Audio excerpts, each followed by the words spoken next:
And welcome to Nug Life Podcast. I am your host, Dan Westside, and I have a very special guest here today. It's Deep Throat from the Watergate scandal. He's here to give us the ins. No, I'm just kidding. That's our guy, Santiago Don't Salazar. don't do that to me. Don't do that. I've almost I almost felt like you forgot who your partner was, man. I was like, oh snap. Like that, you like that? That just came to my head as we were sitting there. Where I was like, I'm gonna mess with this boy. That was too much fun. No, but seriously, that's the co-host, Santiago Salazar. We are here to talk about your Denver Nuggets. We hope you all are having as good a day as we are having here today. Just well less than 24 hours before the trade deadline. Had some breaking news hit just before we went live. So we'll go ahead and we'll start with that and give our take on the newest trade going on in the NBA. Russell Westbrook has been freed from LA.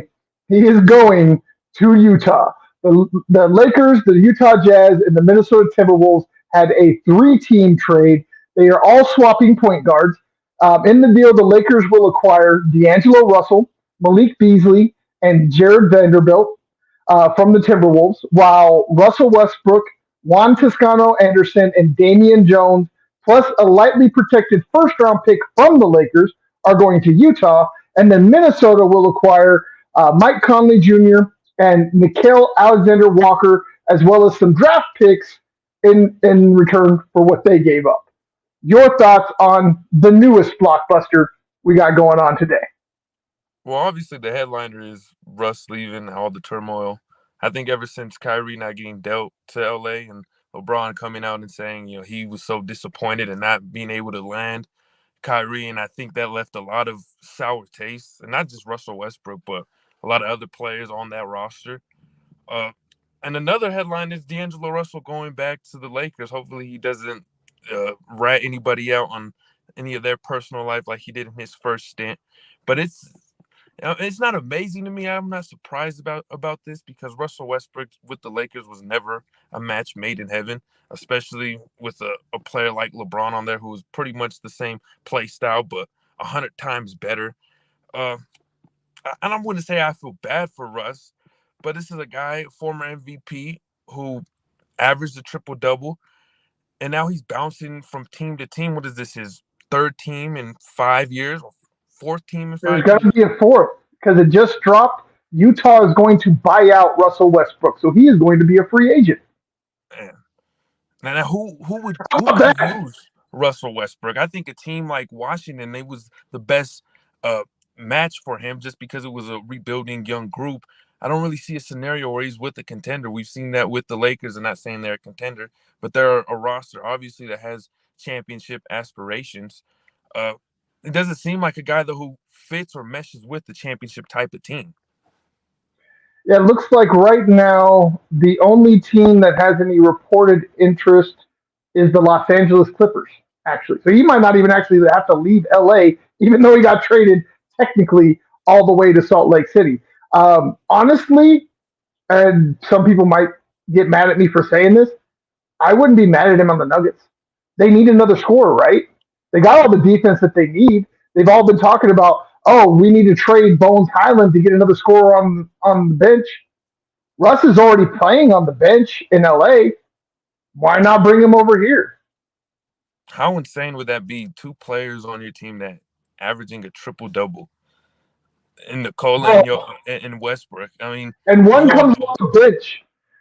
Nikola's way more efficient, but the energy that Russ would bring now he needs to get together that erratic shot selection because that's just something that as Nuggets fans, especially for a veteran, I mean, we understand a second year player like Bones throwing up crazy Right. shots, young guy, but when you're a vet going nuts and just throwing up whatever, uh, you got to get that under control. So I can see where you're coming from, a guy bringing the energy off the bench, but how much of a cancer could he be with the Nuggets? We're a championship contending team. I don't want him to be the reason why the Nuggets fall short of making it to the promised land.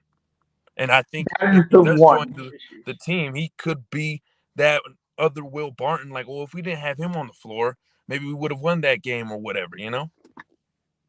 Yeah, no, that is the one thing that gives me pause. will he be happy with the bench role? Because it seems to me that that spat he had with his coach at halftime yesterday was really what kind of pushed this to like, we got to get it done now because things are starting to fall apart. He's been a consummate professional. I have to give Russ all the credit in the world. I was just talking about this an hour ago on the Let's Get Some Answers podcast with Sean Jay, is that Russ has been the consummate professional through all this. He's been playing bench minutes. He's had to play bench minutes with his arch nemesis, and Patrick Beverly hasn't said a thing. He's had to give up being the guy to guys like LeBron and like Anthony Davis. He's really done a good job of keeping his mouth shut.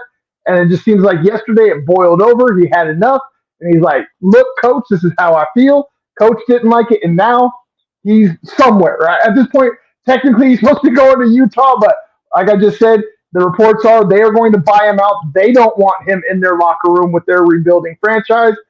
That gives a little bit of a red flag, but at the same time, winning cures all. I honestly believe the Nuggets would probably be his best destination to win a ring. I'm not saying he'd be the best fit there, but as far as any possibilities out there, because the Nuggets could give him a vet minimum deal because he's already getting paid. He's getting bought out, so he's got all of whatever's left guaranteed on his contract is in his bank account tonight. So that full, I think it was like $48 million were left on his contract. That's all in his bank account tonight.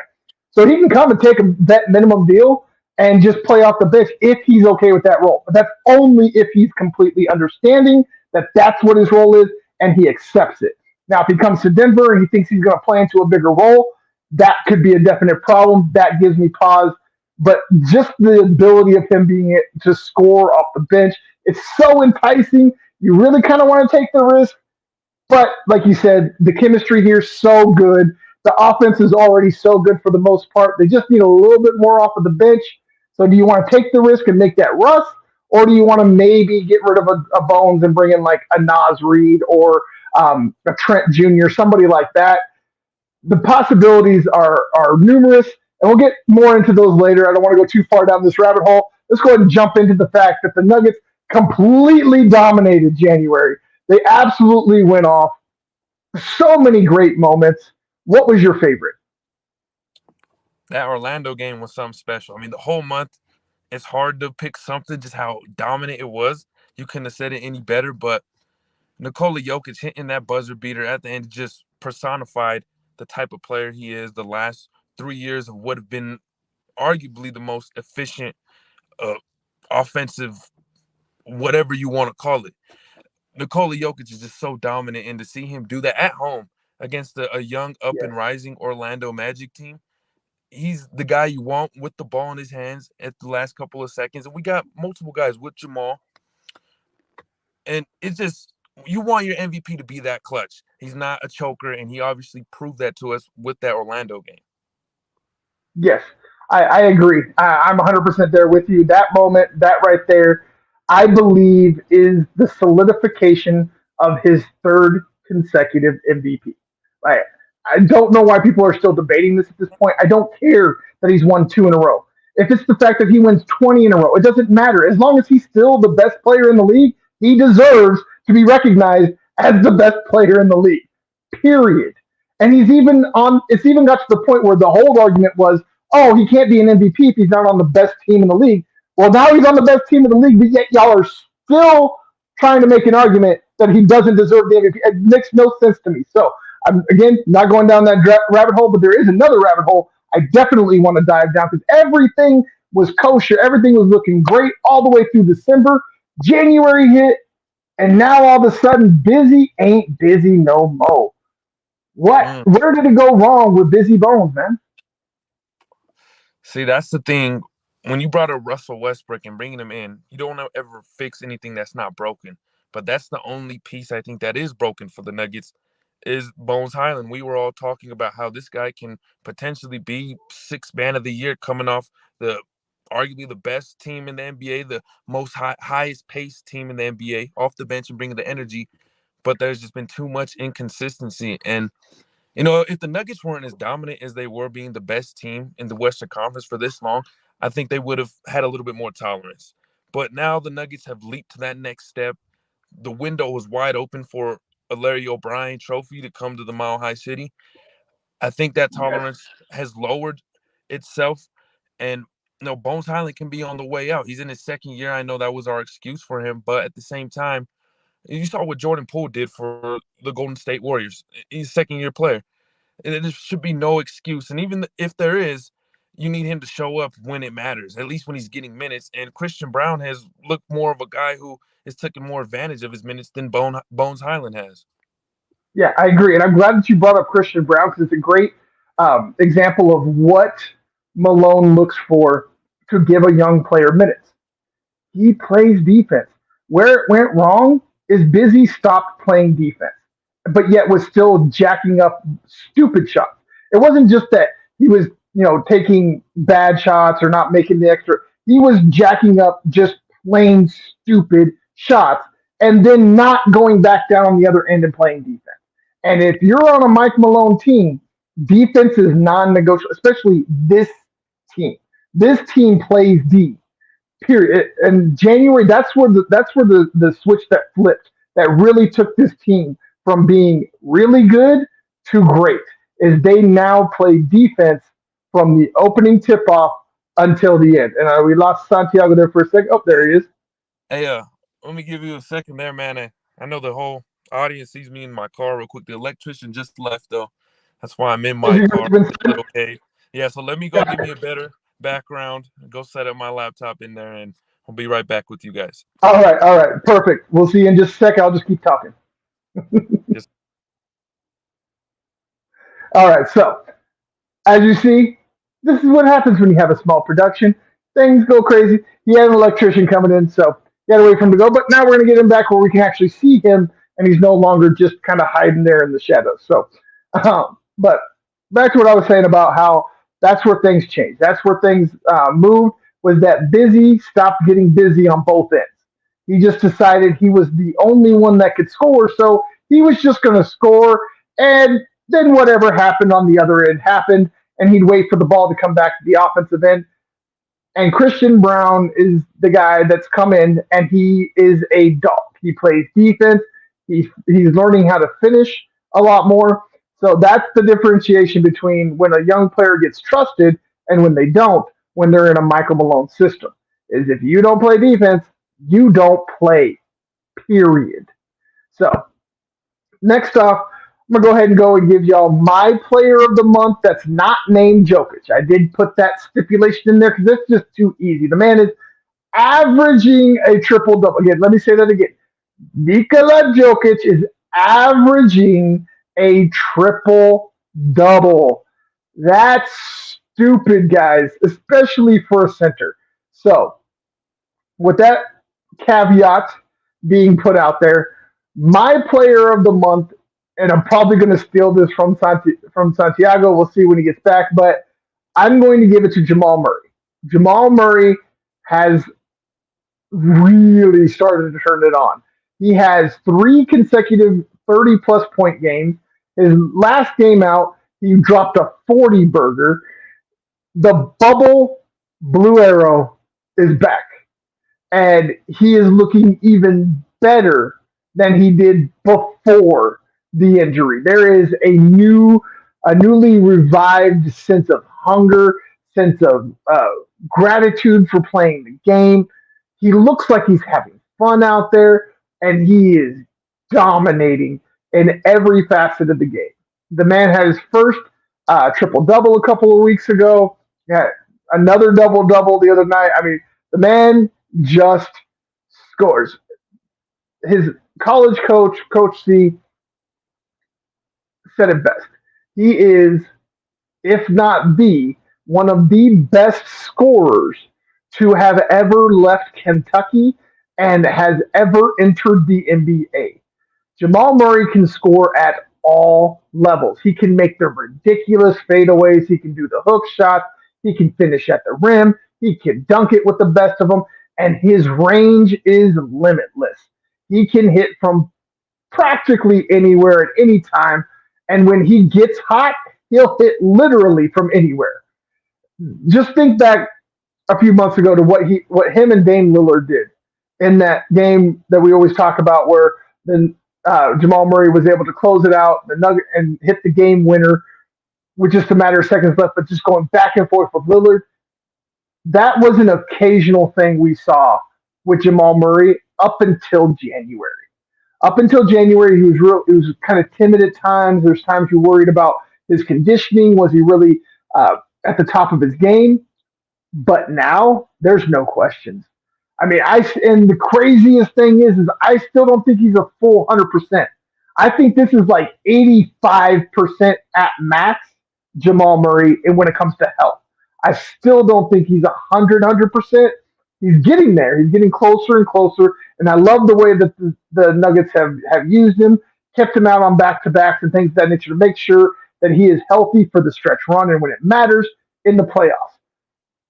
But the fact that he's going off, you got Jokic averaging a triple double. You got MPJ out here dropping 30 bombs whenever he decides he wants to. You got Aaron Gordon, who is an absolute snub from the All Star game, and that's just four guys on your 15-guy roster. That the possibilities of this team are absolutely endless. The ceiling of this team is non-existent at this point. We have no idea what the ceiling of this team is.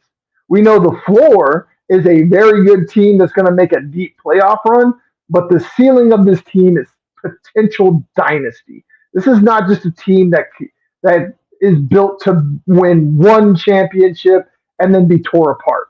This team is locked up and put together in a way to win multiple championships. The Cronkies, they got a taste of it with the Avalanche. They want more. They got not just the Avalanche. You got a taste of it with the Rams, the Avalanche, the Rapids, and a whole host of other teams. Like the only team they own, I believe, at this point that has not won a championship is the Nuggets. So that's the outlier, and the Cronkies are going to do everything they can. That's why I do believe some type of move will be made over the next 24 hours, but we're just going to have to wait and see exactly what that move is. I think things got a whole lot more interesting with this Russell Westbrook trade. So y'all keep watching The Wire. I'm going to keep watching The Wire, not only as we're going through this show, but overnight into tomorrow. Make sure you're watching our Twitter feed. We will update anything that comes up new, and that'll be the best place for y'all to check. Is our Twitter, as always. That's where the breaking news always ends up going. It's our biggest audience, and it's the easiest one to do, and it's why everybody uses Twitter to break news. This is the easiest way to get it out there. And I'm sorry, guys, bear with me. Sorry, had a cough, didn't want to do that in y'all's ears, so appreciate your patience there with me. Sorry, trying to stifle that cough again. Um, I'm sorry, guys, bear with me just a moment. I got to take a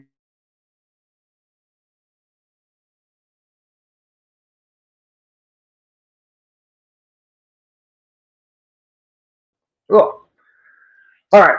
Hopefully that'll do it. Sorry, I've been talking a lot here lately, so it looks like the voice and the throat's fighting back. But let's go ahead and move on with there. We'll worry about player of the month when Santiago gets back. He should be here any moment now. But next up, we're going to start off in February. Nuggets started the month off right where they left off. Blow out the Warriors, 134 to 117. The Nuggets are now 2-0 against the Warriors this season. The team that knocked them out of the playoffs last year might just get swept by the team they bounced. So they got one or two, at least one more game with the Warriors. I think it's two more, but at least one more game with the Warriors before they can really call it a season sweep. But as of right now, with the way they're playing, I'm not sure that the Warriors can really play with the Nuggets. And I am of the belief that the torch is being passed, that the Nuggets are starting to take over that number one spot. Obviously, they have to win the championship. They have to do those things to be considered in the same ilk as the Warriors, but they are definitely on the path to taking that. Then we have this is the first game of the last three where Jamal Murray. This is what started the three-game streak of 30-plus points. And again, is he 100% yet? Not 100% certain that he's 100%, but I think he's getting close. I think he's in the 85 to 90% range, and it's going to keep going up as long as the Nuggets keep his utilization at the way it is. I don't think I want to see him every single night, especially in back to backs yet. But probably in the next month or so, we should probably start seeing him more often in these back to backs. Um, it's really going to depend. I mean, if it's another back to back where it's less than 24 hours between the games, probably not going to see them at all, like just happened this Sunday against the Timberwolves. But as long as it's something that's not as insane and extreme as that, we should definitely start seeing Jamal Murray a whole lot more as we go. Um, then in this game, the bench really kind of left a little bit to be desired. Um, sorry, I'm trying to pull up the not cooperating with me. Bear with me just a moment. I'm sorry. Nothing wants to work tonight. Trying to pull up the stats so I had the exact numbers for the bench in this game. I'm almost there.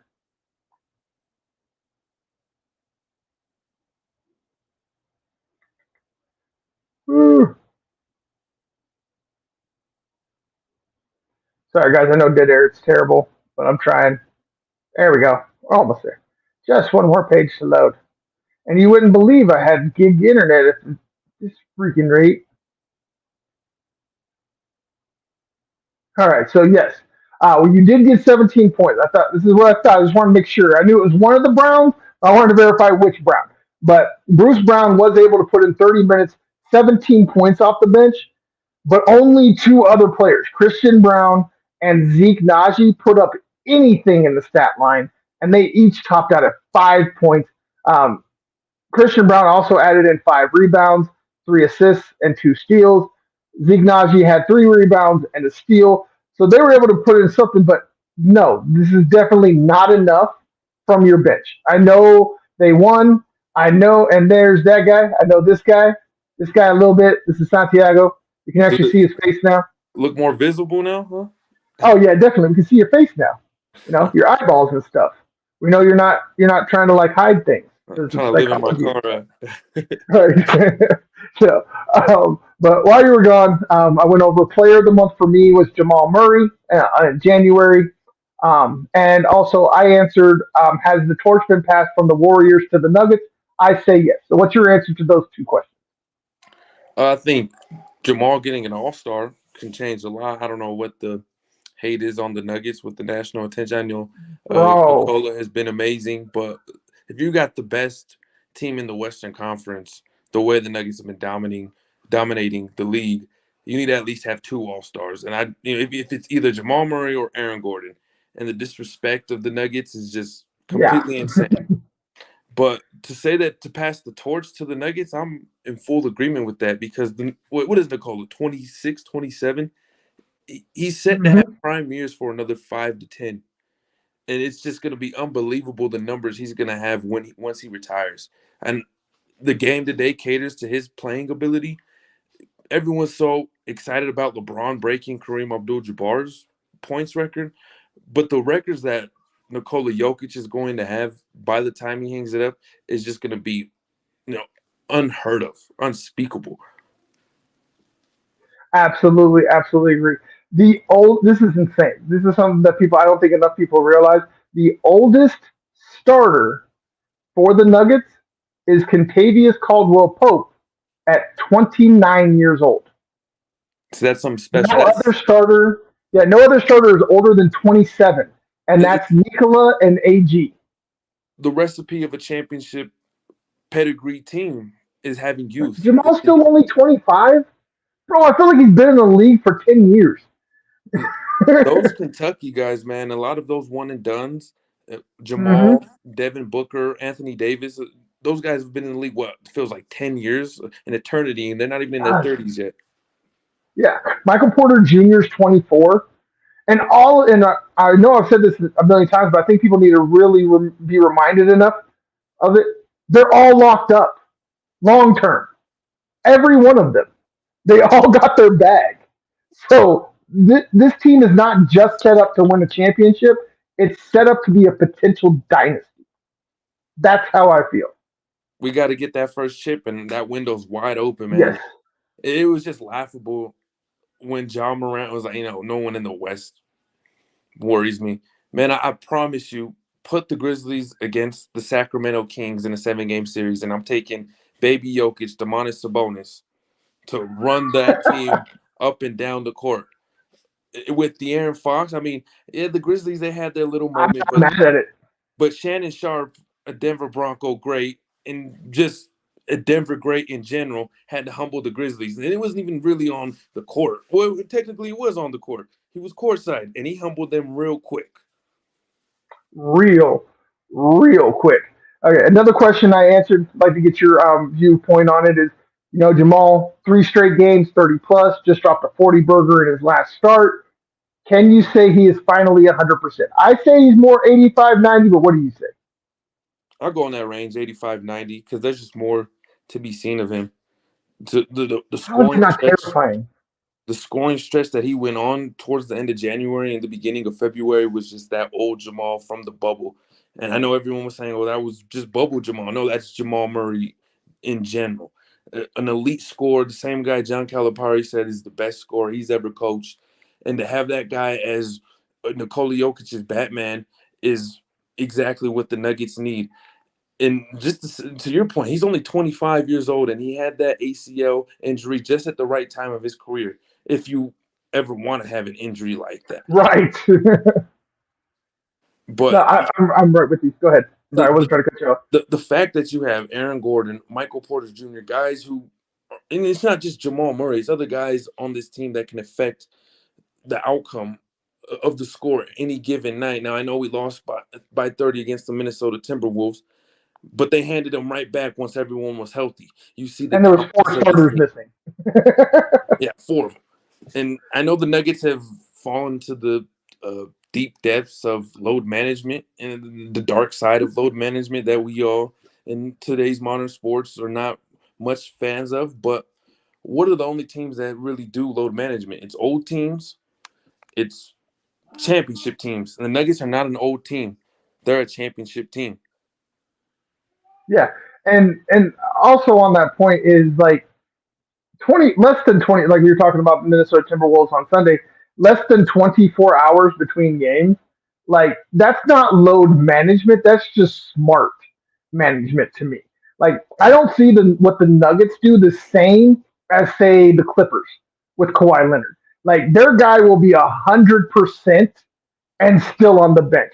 9 times out of 10, when the Nuggets player is on the bench, it's because he has an injury. It might be a minor injury, like a partially pulled hamstring or a tweaked ankle, but they almost always have an actual injury designation. Very rarely do you see on the injury report just like load management or whatever that site uses for that phrase.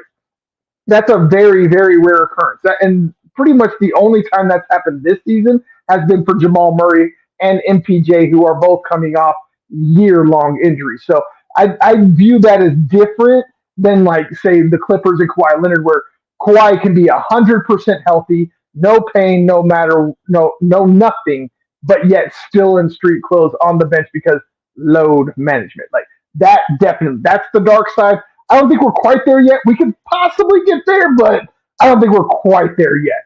What's Excuse so me. laughable with Kawhi Leonard and the Clippers is that was the team that everyone thought, oh, this is the team to beat. This is the new super team. What have they done ever since they've gotten Kawhi and Paul George? It seems like it's been the same season and the same outcome year in and year out.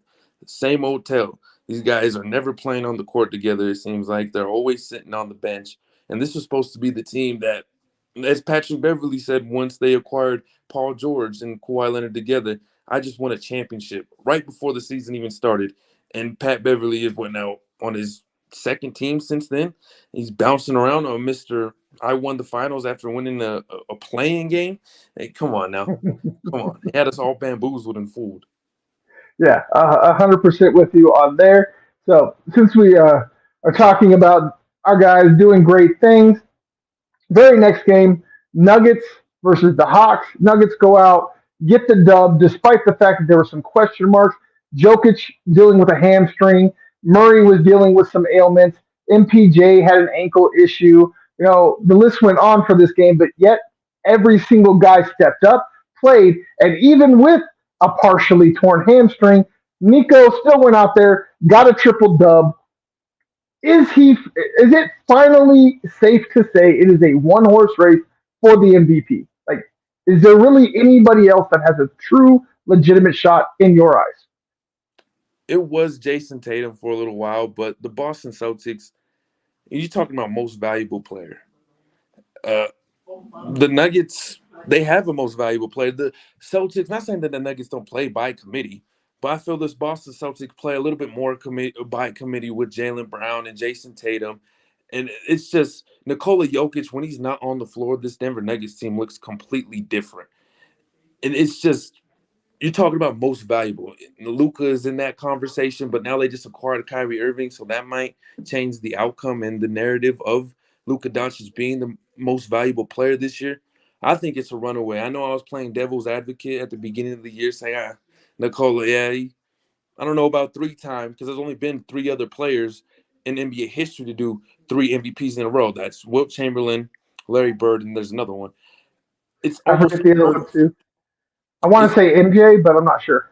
it's unheard of to win 3 in a row, but how could you shy away from a big man who's averaging a triple double, not as the most valuable player in the league? I know everyone was so shocked when Russell Westbrook did it, and he's a point guard. He's supposed to facilitate the offense. Nikola Right. Jokic is doing things that no one before him or after him will ever do. Exactly. I mean, the man has, again, 27 years old, and as much as people want to talk about the scoring title that was just broken by LeBron when it comes to Kareem, people want to forget about the record that was broken before that by the 27-year-old, not the 37-year-old of the same man, and that's assist by a big man. Man, like he's already done that, and he's 27 years old. So, and this is another guy that don't miss games. So if you looking at how long LeBron played, I could definitely see Nikola Jokic playing that long. So all these records that everybody's touting LeBron for, you better hold on to him for dear life right now because I don't think they're going to last by the time that Nikola Jokic is done. And he's going to do it across all spectrums, just like LeBron did. As much respect as people give LeBron for doing all the things he does, they need to give the same respect to Nikola. Nikola is that next guy. He is taking that torch from LeBron as the best player in the league and doing it on all facets. No, he doesn't block a lot of shots like you would like typically a 7 footer to do, but he plays defense in a different way.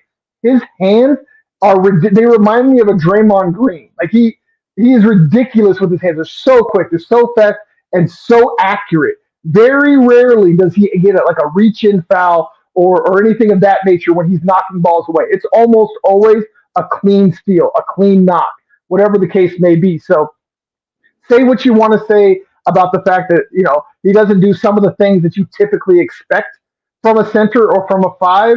Like you might get a little bit more of those things from Embiid, but give me Jokic every night. I don't care over anybody.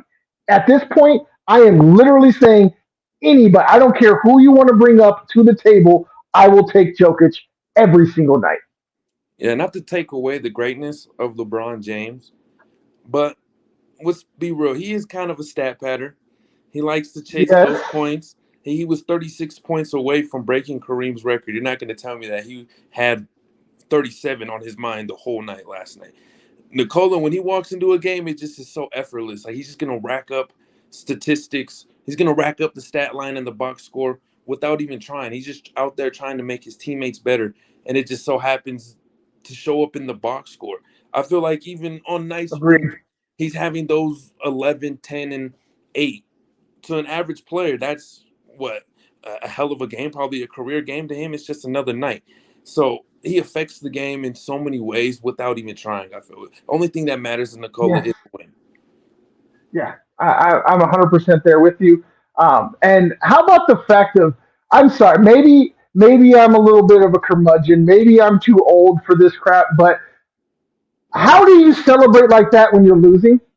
Like I get it's a great record. You did some amazing things, but you're losing and you lost to OKC, but yet you're gonna run around like you won the chip. Like this is why you've been to 10 but only won four, bro. Like you celebrate the wrong things. Like the other night with the whole the little hissy fit he had on whatever that call was or whatever, and like his dog just got ran over or something, or somebody shot his son or something. Like I don't understand. Like what it how is a third I'm the same age as you, bro. Like we are literally the same age. We are grown men. How about we act like it? Like come on. And again, all I can think of is when Peyton Manning broke the passing record in Denver. He did it on a 3 yard out to Demaryius Thomas against the Kansas City Chiefs. He was mad that they stopped the game because they were losing. Like he literally told them no, pointed at the scoreboard, and then tried to huddle his team together. But the front office wouldn't let him. Like they just stopped the game. So he was going to keep going because he understood it's an individual award. It's an individual record. Technically, I mean, yes, you need teammates to do what they did, but it's an individual achievement. Why are you celebrating an individual achievement while your team is losing a team game? Yeah, when Peyton broke that passing record, he ended that game with a 0.0 passer rating. So we don't want to talk about that. But we won the Super Bowl that year, so champions have a short-term memory loss. You know what I mean? So, but I feel right. But my thing is agreement. like look at the differentiation between the two guys. Total agreement with you. How many times has LeBron celebrated something and it doesn't really matter? The team right. sucks. They're down. They're losing. What does it matter, man? And it was just I had to hold my Twitter fingers behind my hand, man, because everyone's like, "Oh, he's the greatest of all time now. He's the greatest." I know, right? Get out of here. It's not even close. It really isn't. And I deleted 3 tweets last night. The NBA is so soft now because of LeBron. It's the face of the league. He's still the face. As long as LeBron plays, he'll always be the face of the league until he hangs it up. So everyone looks up to him, and everyone wants to be like him or Curry. And LeBron is, I want to try to say soft because I don't know if I want to see him in an alleyway late at night. He would take me apart. But the way he presents himself and the way he reacts to stuff, I mean, I don't see LeBron James ever winning another championship in his career. If he was really the greatest of all time, he would have not even wanted any of this celebration or any of this pausing the game, got on the microphone like he was right tour or something. It was a waste of time. It was a waste of time. And so, I mean, good for him. Another accolade to him. I always would say he's number 2. You can always argue a couple other names. We can always have that argument. Yeah. I still think Shaq might be up there. I know he did one thing with dominant. I don't think enough people give Shaq credit for being the GOAT. I really don't. They changed the rules because of him. They had to change the rules because of Shaquille O'Neal. You know, and he not even brought in the conversation because he was a terrible free throw shooter. He was this or he was that. When Shaq played, everyone wanted a Shaquille O'Neal. You needed him. You needed a big man. Now it's a small. It feels more of a jump shooting game because of the Golden State Warriors. But at the time when Shaq played, there was no other asset that you ever wanted than a dominant big man like Shaquille O'Neal. Yeah, exactly. Domination. That is the best word to use with Shaq. The Diesel. He ran over everything. That man left nothing but chaos in his wake. He was a force. And nobody wanted anything to do with Shaq in the paint. That's why they created Hack-a-Shaq, because nobody could handle him. They knew that the only way that they could do anything was just beat the crap out of him and just hope that he never figured out free throws. He never did. But that's what their thing was. It's like, and that's my thing. Is like, how many free throws did you shoot in your career, bro? And you never got even decent. They were literally sending you to the line. You never learned. But I love how self-deprecating he is. Like every chance he gets, he'll jump on himself about that stuff. So Shaq, ultimate guy. I agree with you. I think he needs to be in that GOAT conversation a whole lot more and with somebody's whole chest. The fact that it just seems to be a 2-horse race between MJ and LeBron just doesn't seem right to me. I mean, people always never wants to talk about Oscar Robertson, Kareem Abdul-Jabbar. Like, I can keep going, man. I know I'm old, but I'm gonna need y'all youngins to catch up and start reading some basketball reference pages and stuff, bro. Like, there's more than just MJ and LeBron for the greatest conversation, in my opinion. I know everybody else wants to go to those guys, but to me, there's just you got to include some of these, at least some of these big men, when you're having that conversation. So, um, with that being said, there's a new. We talked about the old guard that's in Denver that's doing their thing. Well, there's some new guard coming in that's starting to do some impressions. That is Christian Brown. We mentioned him a little bit earlier. In the last 45 minutes that he's played, that's essentially a starter's minutes in the playoffs. He's given 30 minutes a game, and he's given 27 points and 10 rebounds. Against the Hawks, he gave 30 minutes, 10 points, and 7 rebounds of those. Is that enough, or do you want more from this kid? Can he give more? He's been proving it ever since Malone has been giving him minutes since the Bones Highland drama. I don't know if you want to call it drama, but he's been showing up, taking advantage of any minute he gets. And the reason why Michael Malone loves him is he shows his hustle.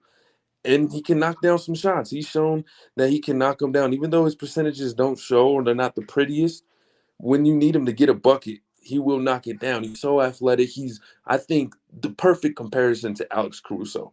And the hair is 10 times better. I like that. Yeah. The hair is 10 times better, baby. He's a baller, man. This is a guy who, if you were to get rid of Bones Highland and replace it because you want Christian Brown out there because he's been more effective, then I'm all in for it. He plays with energy. How about dunk last night? Insane, man. And white man can jump. I love it. I love it. That's exactly what I screamed. I was like, white man can't jump. Yeah, man. Ain't nothing better. Ain't nothing better than a Woody Harrelson guy out there dunking on these athletes, man.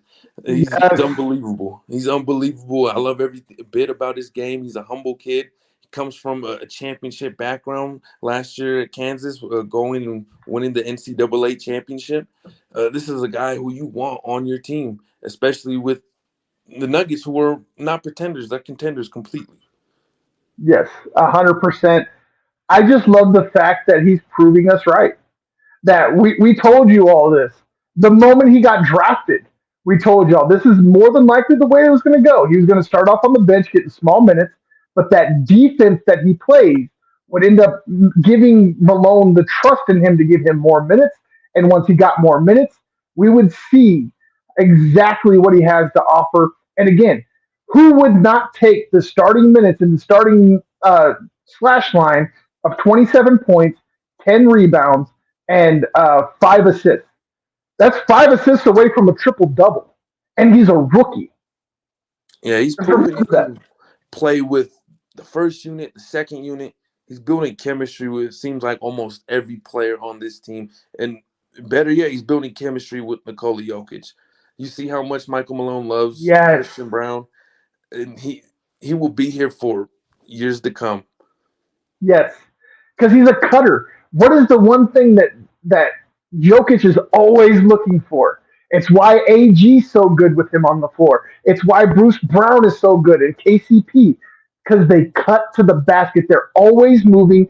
You never see. It's like there's a couple of guys on this squad that you got to watch because they're never in one place. They are constantly moving. That is Christian Brown, Bruce Brown, and Ish Smith. Those three guys have the most energy I have ever seen on a basketball court. It's insane. They don't stop. They don't stop running. It's just constant from the opening tip off until the final whistle. Those guys just go. And it's awesome to see Christian Brown not only get the opportunity, but be taking advantage of it as well. So we're going to skip a couple of topics here because we're running out of time, and I definitely want to get to the trade deadline one. So we're going to skip all the way down to 6.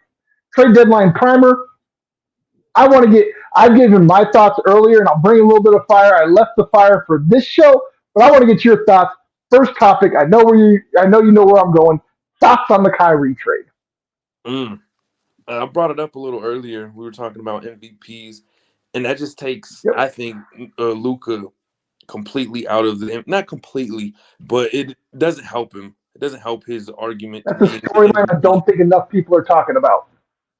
And it might make his game a little bit better, but how much time now, possessions is Kyrie going to have in his hand. It's not adding more in Luka's. It's taking possessions away from Luka because we know how Kyrie is. I wouldn't even call Kyrie a point guard. He's more of an isolation type of guy. Give me the ball and let me go do my thing. And that's why he's just been so stubborn every place he goes. The biggest hypocrite.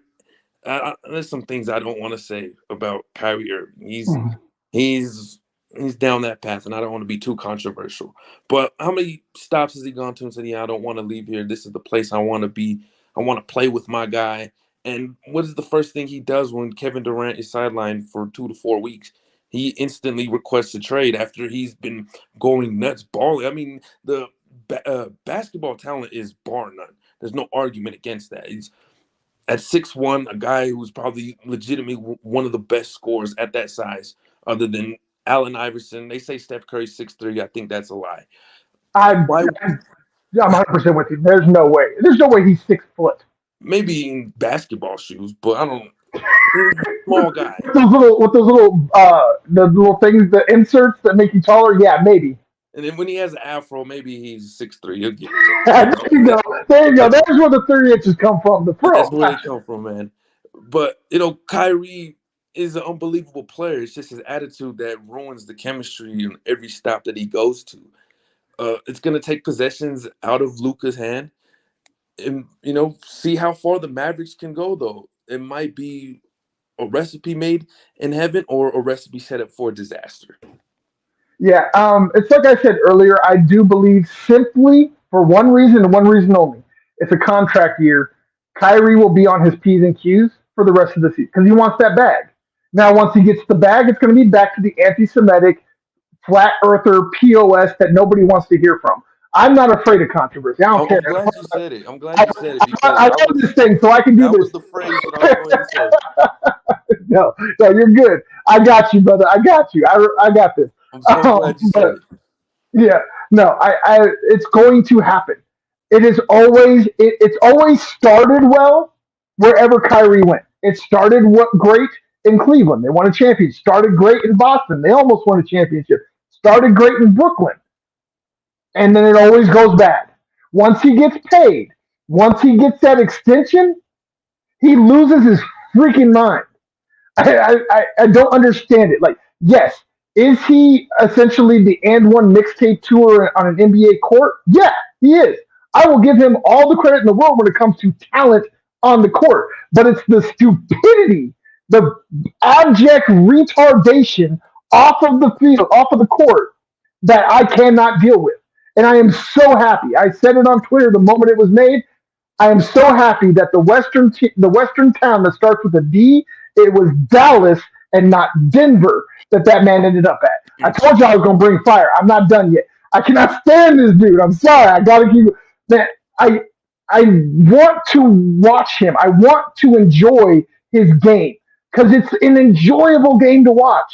But knowing who he is and what he is, I am not one of those people that has the cognitive dissonance to go ahead and still enjoy somebody when I know they're an idiot. Like I can't do R. Kelly or Dirty. Like I can't listen to R. Kelly's music. I can't watch Bill Cosby and his comedy no more. And I can't watch Kyrie Irving play basketball. And yes, I am putting him in the same box as those two men. He might not be the pervert that they are, but he's just as dumb. Yeah, I think Antonio Brown just needs to come out of that costume because I don't know if that's Kyrie Irving out there. I think Antonio Brown is trying to make some Yes, extra money, and try to fool the whole world. yes. Are we sure Antonio Brown? It was Antonio Brown that got hit by Vontaze Burfict, or it was Kyrie Irving? Oh Because my God, I love it. Kyrie Irving is like the only basketball player to have CTE from playing basketball. Like this man is, man, I don't understand him, and I feel like sometimes he's trying to be controversial on purpose, but it just comes Oh across yes. that he's really genuinely feels those beliefs. I mean, what is the and I'm not trying to disrespect anyone's religion. I know he practices uh, uh, I don't know if it's Muslim or what, but it's a religion where you practice 24 hours without putting any kind of fluids in your body or any type of, Yeah. eating or anything. And, good for him. He's a religious man. But then you go out and you say those comments, those anti-Semitic comments. That's not very, whatever you want to be an activist if that's how you're trying to portray yourself. To me, he's Yeah, very much of a hypocrite, and I just he you're brings right. Islam. too much Sorry. off the court drama, man, and it's just Yes.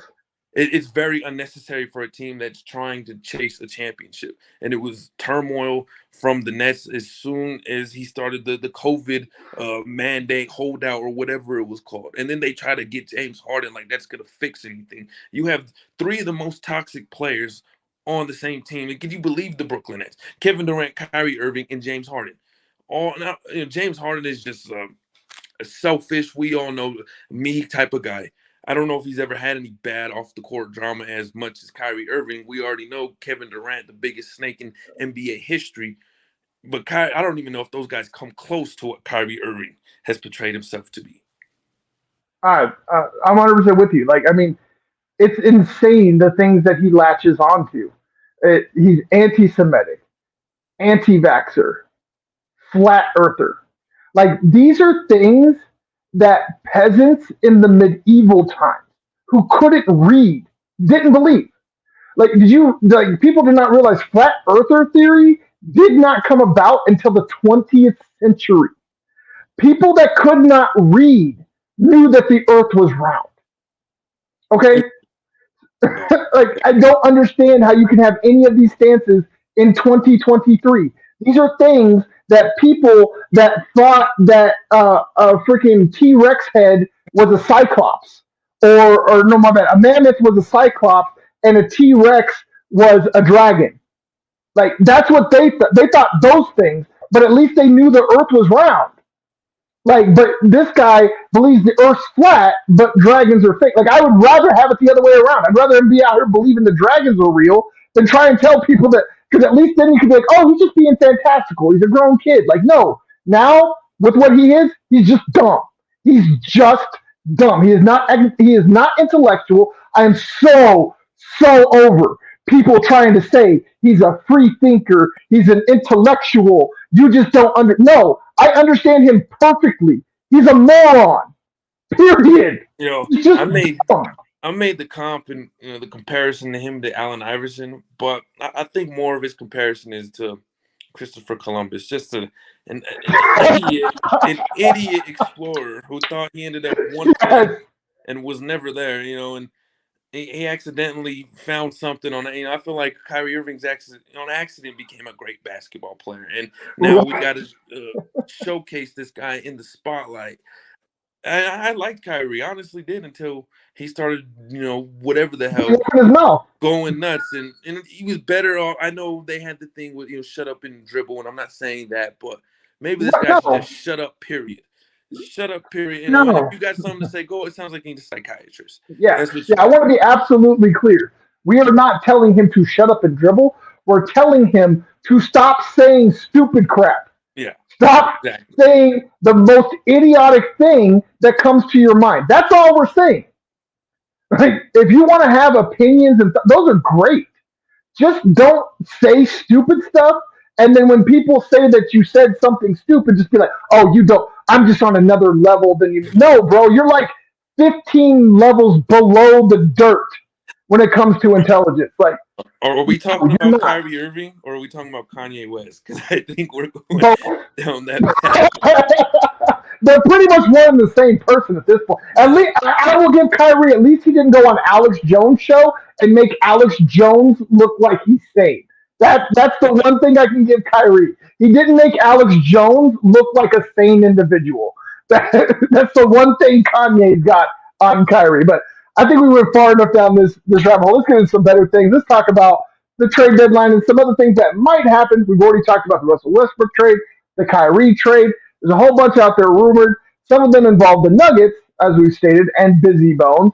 The biggest ones that have been rumored are either Alex Caruso and some picks or something coming back for Bones, or Nas Reed, straight up.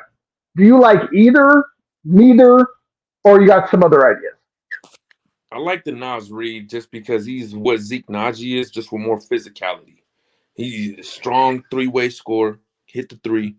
I don't like the Caruso. It's not that I don't like it, but we already have our Caruso and Christian Brown, as we already brought up. I Bones, it agree. just seems something that you just want to dump him because he's such a good player, and you don't want to be wasting a good player's minutes, even though he's had his inconsistencies. He's someone who deserves to be playing minutes. He's a talented, a young basketball player. But at the same time, this is a championship team, and a championship team, as I said, has small tolerance for those inconsistencies, especially when you have someone like Christian Brown, who is a rookie, playing 10 times better. So, dumping Bones maybe for some picks would be another option. Getting a vet on this team. I can't necessarily say who, but we'll all see in the next 24 hours how it breaks down. Yeah, yeah. This next 24 hours is going to be insane. I still don't think we've seen the biggest trade. Like, I still think there's something out there that's going to absolutely blow people's mind, and they're not going to see it coming. Like, everybody saw Westbrook being sent out of LA. Everybody assumed that Kyrie Irving was going to lose his mind at some point and force his way out of Brooklyn. Um, so with those being done, those were things we saw coming. I think there's going to be some other things. I don't have any inside knowledge or like to tell y'all, hey, be watching this.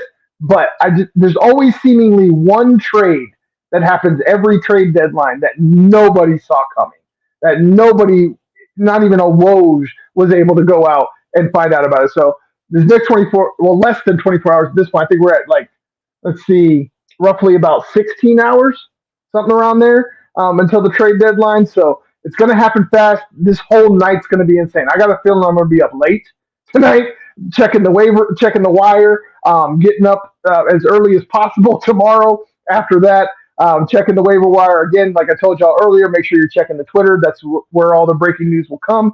It's why everybody breaks news at Twitter. It's just the easiest place to do it, and it's also our by far largest audience as well. We're at over 5,000 there. The next nearest is Facebook at like 150. So yeah, major difference, and that's why we go to YouTube and Twitter and no longer Facebook. Um, so yeah, I think all those are great. The only trade I would really like to see is Busy Bones and Gary Trent Jr. I think those being swapped Mm. around give Busy a bigger role up there in Toronto, and then bring Trent down here to score and play D. And I think that would be a perfect match for both teams. I think that would be a trade that both teams would end up winning. I think the So Nuggets might have to offer something, and a pick or maybe an extra they player might. that package because Gary Trent has proven himself in this league, and it hasn't been as much. Every young player has their bad games, but he Of has course. shown that he's a playoff performer. Bones Highland Yes. has shown he's a playoff performer, but Gary Trent has Not to shown that same through extent. And he through a doesn't play longer defense like Trent. substance, Yeah. a longer period of time. So Yeah. if that's a Agreed. good one, I like, but we're gonna have to offer more than just Bones Highland. Yeah, I do agree. It's going to take more than Bones to pry him, but if they're going to make a trade, I really don't think the Nuggets. They're in a great position. They don't have to make a deal. Now, if they can find a deal, you got muted somehow. I guess you muted yourself. Um, Oh, but yeah, they don't have to make a deal. But if they find the right deal, Booth and company, they'll pull the trigger. They're not just going to give away Bones. They've already said they want at least a first round pick back if they're not getting players back. So they're not just going to give Bones away. Somebody's going to have to pry him out of their hands. So I like the fact that they're working from a place of strength, and they don't really need anything. They like a little bit more scoring off the bench, but they don't really need anything. So they're just, again, perfect placement, perfect place both in the standings and at the trade deadline. Nuggets just need to keep trucking along, just like we're going to keep trucking along, and go ahead and end this here. We're at exactly an hour. Got through everything we really wanted to get through, and we will be back here on Saturday. Well, unless Electro decides to screw with us again, uh, we'll be back here on Saturday, 6 p.m. at our normal slot. Get this thing back rolling the way that it should be. Make sure you come back, check out me and my guy Santiago on Saturday, 6 p.m. Mountain Standard Time, 8 p.m. Eastern Time. Look, I'm even doing time conversion for you guys. So let's go ahead and end this here. As always, I am your host for the Nug Life Podcast, Dan Webstein. That is my co-host Santiago Salazar. Make sure you hit the like, subscribe, all those good things. Hit the red buttons, launch the news, clear the way so we can bring you the news the way that you deserve. And as always, with the answer is 42, you don't question the blue.